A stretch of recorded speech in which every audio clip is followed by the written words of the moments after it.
Hello दोस्तों, मैं राजेश रंजन। आज रैपिड क्लासेज में वृत्त के बारे में यानी कि सर्कल के बारे में बता रहे हैं। आज सर्कल के बारे में समझेंगे कि रेडियस क्या होता है, त्रिज्या क्या होता है, व्यास क्या होता है, जीवा क्या होता है, परिधि क्या होता है, केंद्र क्या होता है। आज हम लोग वृत्त के बारे में पढ़ेंगे। वृत्त देखिए, गोलाकार घेरा को हम लोग वृत्त कहते हैं। ई गोलाकार आकृति है, ई गोलाकार आकृति को हम लोग वृत्त कहते हैं। और वृत्त में कुछ तत्व होता है, जैसे मान ली कि ई घेरा होता है। ई घेरा को हम लोग परिधि बोलते हैं। इस घेरा को, वृत्त के घेरा को हम लोग परिधि बोलते हैं। और देखिए, ई परिधि पर के वे दो बिंदु होता है, ठीक है।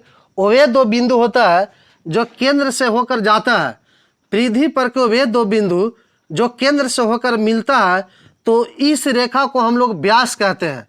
इस रेखा को हम लोग व्यास कहते हैं। और देखिए, ई होता है केंद्र, जो वृत्त के मध्य बिंदु होता है, एकदम सेंटर बिंदु होता है। इस बिंदु को हम लोग केंद्र कहते हैं। इस बिंदु को केंद्र कहा जाता है।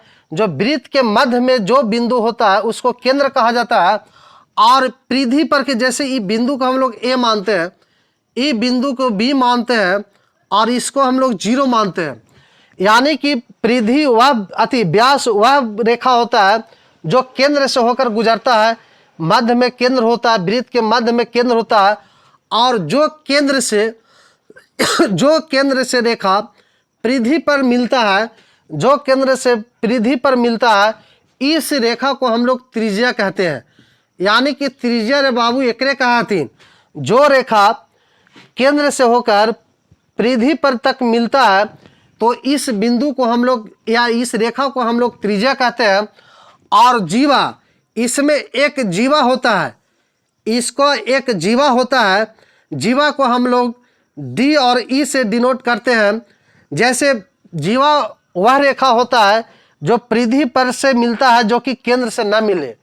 केंद्र से जो रेखा नहीं मिलता है और वह परिधि पर वो रेखा मिलता है, तब उस रेखा को हम लोग जीवा कहते हैं। इसको हम लोग जीवा कह सकते हैं। क्यों कहते हैं? क्योंकि केंद्र से नहीं मिलता है और वह परिधि पर वो दोनों बिंदु दोनों मिला रहा है। जो रेखा दोनों बिंदु को मिलाता है उसको जीवा कहते हैं।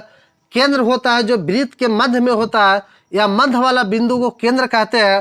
त्रिज्या हम लोग पढ़ सकते हैं, जो केंद्र से परिधि पर के दूरी को जो रेखा मिलाता है उसको त्रिज्या कहते हैं। व्यास हम लोग कहते हैं, यानी कि वह रेखा जो केंद्र से होकर परिधि पर दोनों बिंदु को मिलाता है उसको हम लोग व्यास कहते हैं। आप देखिए, इसमें हम लोग कुछ सूत्र को समझ सकते हैं। जैसे मान के चलिए कि पहला सूत्र वृत्त के क्षेत्रफल होता है।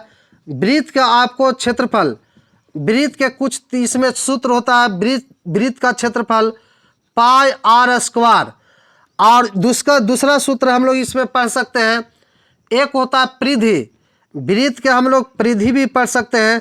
वृत्त का परिधि आपको बाबू होता है 2 पाई आर। अब तीसरा सूत्र हम लोग पढ़ सकते हैं, वृत्त का व्यास या वृत्त का त्रिज्या भी पहले हम लोग पढ़ लेते हैं। वृत्त का त्रिज्या बराबर आपको व्यास बटा 2 हुआ रे बाबू। कहा है कि यही व्यासवा के जब आधा हम लोग कर देंगे तब वृत्त का त्रिज्या होगा, और यह त्रिज्या के जब हम दोगुना करते हैं तो वृत्त का व्यास होता है। तो चौथा सूत्र भी इसमें हम लोग पढ़ सकते हैं, वृत्त का व्यास बराबर होता है बाबू 2 गुने त्रिज्या रे। आप देखो 2 गुने त्रिज्या कैसे होता है, यहाँ पर ध्यान से देखो, यहाँ से यहाँ तक आधा त्रिज्या और यहाँ से यहाँ तक आधा त्रिज्या को मिला देते हैं तो वृत्त का व्यास होता है। इसीलिए वृत्त का व्यास बराबर 2 गुने त्रिज्या हो रे बाबू। आप पाई का मान भी हो रे बाबू। पाई का मान हम लोग 22/7 पढ़ सकते हैं, या हम लोग पढ़ सकते हैं 3.14। एकरों से काम चलेगा। कहा है कि 22 में जब हम 7 से भाग करेंगे तो लगभग 3.14 होता है। इतना सूत्र से हम लोग इस पूरा वृत्त के बारे में हम लोग कवर कर सकते हैं। और इस रैपिड क्लासेस को सब्सक्राइब और लाइक करें ताकि हम लोग के कुछ हेल्प मिल सके।